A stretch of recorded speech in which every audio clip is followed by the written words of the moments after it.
다들 어떻게 생각하냐면 기존 52시간제에서 69시간제로 변동을 한다. 일반 국민들은 이게 중요한 것이지 다른 거 귀에 안 들어오거든요. 특정 주간 뭐 62시간이 됐다. 이렇게 한다면 그 시간에 대응되는 만큼 차주에서 줄어들고 그만큼 보상이 또 이루어지는 당연한 구조이다. 저는 그러나 저러나 실패했다. 그 실패한 이유는 프레임이다.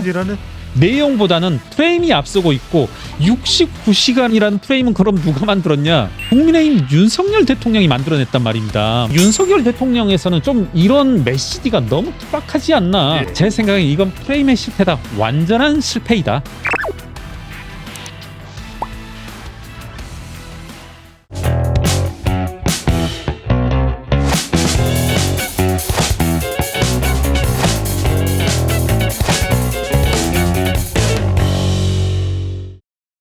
윤석열 대통령이 그래도 고심 끝에 내놓은 것이 많은 비판을 받고 있습니다만 69시간 제도일 텐데 69시간 제도가 정확하게 뭔가요?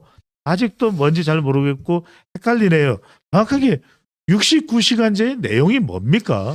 뭐 제가 이 자리에서 69시간 제도에 대해서 풍부하게 시청자분들께 설명할 능력은 없는데 제가 여차저차 하다 보니까 이 사항과 관련되지 않았습니다만은 고용노동부의 이제 회계세법 이제 자문단에 들어가 있고 단장을 맡고 있습니다. 그래서 이제 사실 이 내용에 대해서 시시때때로 듣고 있습니다. 사실은 많이 들었음에도 불구하고 뭐 설득시킬 능력은 없음에도 한번 이야기는 한번 좀 드리고 싶어요. 이게 자꾸 프레임의 문제로 내용보다는 프레임이 앞서고 있고 이것을 잘못한 데에는 저는 69시간이라는 프레임은 그럼 누가 만들었냐?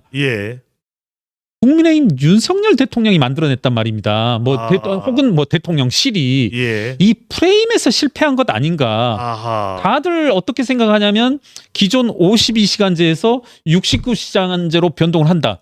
저는 이제 제가 듣기로는 뭐 노동 시간에 늘어나 버렸어요. 그렇습니다.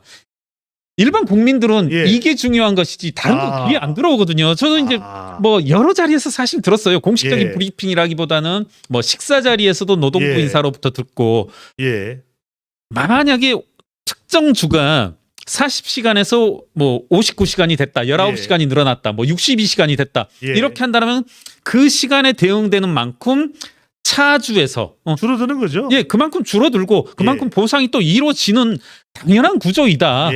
그리고 오히려 근로시간 총량에 있어서는 감소하는 것이다. 이런 말씀들을 하더라고요. 저는 그러나 저러나 실패했다. 그 실패한 이유는 프레임이다. 69시간이라는 시간을 내밀었던 거. 저는 그거 자체가 실패한 것 아닌가. 그러니까 지금 보면은 저도 오늘 이제 그래서 뉴스들을 쭉 한번 봤는데 모니터링 해봤는데 지금 많은 또 진보 언론들에서 무슨 얘기를 하고 있냐면 야 외국에서조차도 모두 다 일관되게 반대하고 있다. 근데 외국 뉴스들을 제가 짧게 보긴 했습니다만 그 언론들에서 이제 재인용된 형태로 보긴 했습니다만 그 답변 주시기 전에 외국에서는 다 이렇게 한다. 외국에서는 어쩐다 저쩐다 이런 이야기를 하는 분들이 외국 연구를 꼼꼼하게 한 내용입니까? 그게 아니죠.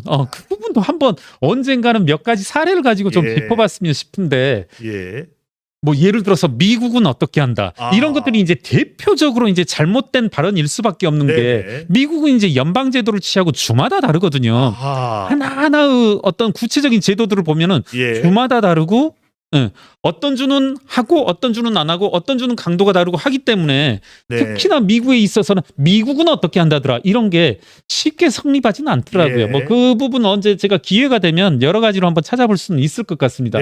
따라서 저는 좀 안타까운 것이 이 부분 근로시간 확장제 뭐 이런 것에 대해서는 프레임의 실패다. 뭐 윤석열 대통령도 그것을 일정 부분 받아들여서 뭐 재조정을 하겠다고 말씀을 드렸습니다만은 뭐 이 방송이 시작하기 전에 이제 배 소장님께서도 간단하게 담소를 해주셨지만 문재인 정부 때는 그런 말씀을 했거든요. 그 제 기억엔 탁현민도 이야기하고 고민정 씨도 얘기했는데 국정의 70%가 홍보이다.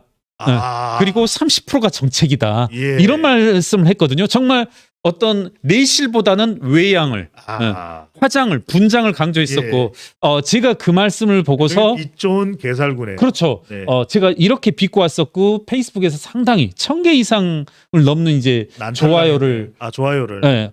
얻는 이제 드립을 날렸었는데 뭐였냐면 민희진님께서도 좋아요의 의미로 또 슈퍼챗을 보내주셨습니다. 아유 감사합니다. 감사합니다. 네. 네.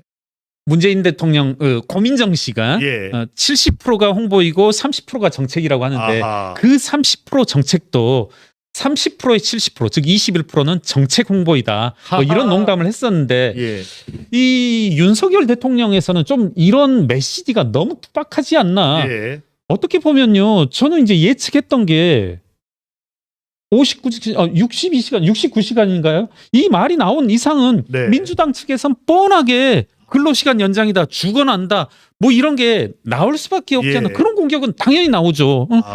없는 뭡니까 저기 뭐 청담동 룸사롱 사건도 만들어내는 분들에게 이런 좋은 떡밥을 제공하고서 육구떡밥이 됐네. 그렇죠. 견뎌낼 수 있었을까? 제 생각엔 이건 프레임의 실패다. 완전한 실패이다. 결국은 이 미국의 경우에도 이 프레임을 어떻게 가져가느냐, 프레임 대전쟁. 윤석열 대통령, 윤석열 정부도 좀 성공적인 메시지 전달을 위해서는 어떻게 정책을 전달하는 것이 너무나도 중요할 것 같고, 제가 뭐 말씀은 드려야 되겠네요. 우리 또 시사 저널이 그런 홍보를 잘한다는 거. 용역도 받습니다. 맞죠? 맞습니다. 여기 선프리님이 홍보실 자질 부족이라고 했는데 저도 좀 쓴소리 좀 하고 싶은 게요. 정말 그 국민의힘 의원들 조금 자질이 많이 부족해요. 저는 좀 쓴소리를 하고 싶은데 이런 것들 예를 들어 뭐 노동시간제라든가 그리고 회계 관련 제도라든가 제대로 알만한 능력들 그리고 공부를 안 하는 것 같아요. 이분들 이래가지고 뭐 내년 총선에서 이기겠다 하는 건 정말 터무니없고 정말 민주당이 에러하기만을 오로지 이재명만 바라보는 선거를 지금 제 생각엔 국민의힘 의원들 90명 그리고 뭐 지역구의 뭐 당협위원장들은 오로지 이재명만 바라볼 것 같아요. 이재명이 계속 당대표로 있기만을. 배종찬 소장이 홍보를 잘하는 걸로 알려져 있거든요. 왜냐하면 제 별명이 홍금보. 홍보. 그렇네요. 홍보죠. 홍신바오.